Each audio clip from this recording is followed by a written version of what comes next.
The fourth season of Stranger Things has finally dropped on Netflix, and viewers can't believe how grown-up the child stars look. As the fourth season premiere of the critically acclaimed series hit the streaming platform today, fans across the globe have been getting their teeth stuck into it. After a 2-year hiatus, a new threat from the Upside Down emerges, and Keery's Steve, Natalia Dyer's Nancy and Hawke's Robin must stop it once and for all. However, those who have already raced through the new episodes have taken to Twitter to comment on how grown up the once young actors are now. Alongside an array of shocked face emojis, one person penned, "Can't believe they kept Stranger Things away from us that long. Everyone looks old as F."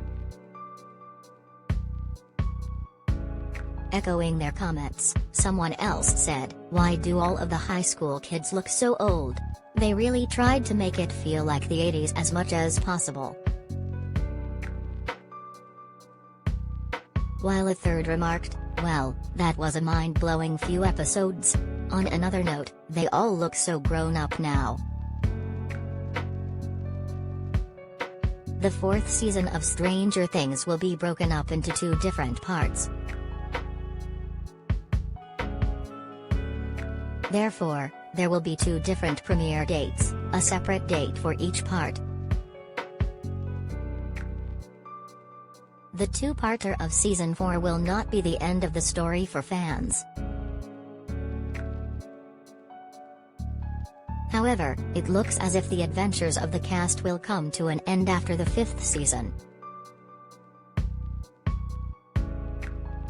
Netflix shared the news announcing that the wide-reaching show is renewed for a 5th and final series. According to Variety, the showrunners, credited as the Duffer Brothers, shared the heartbreaking news in a letter. The letter, which was shared on Netflix's blog, stated, "7 years ago, we planned out the complete story arc for Stranger Things. At the time, we predicted the story would last 4 to 5 seasons. It proved too large to tell in 4, but, as you'll soon see for yourselves, we are now hurtling toward our finale." Stranger Things is available to stream on Netflix.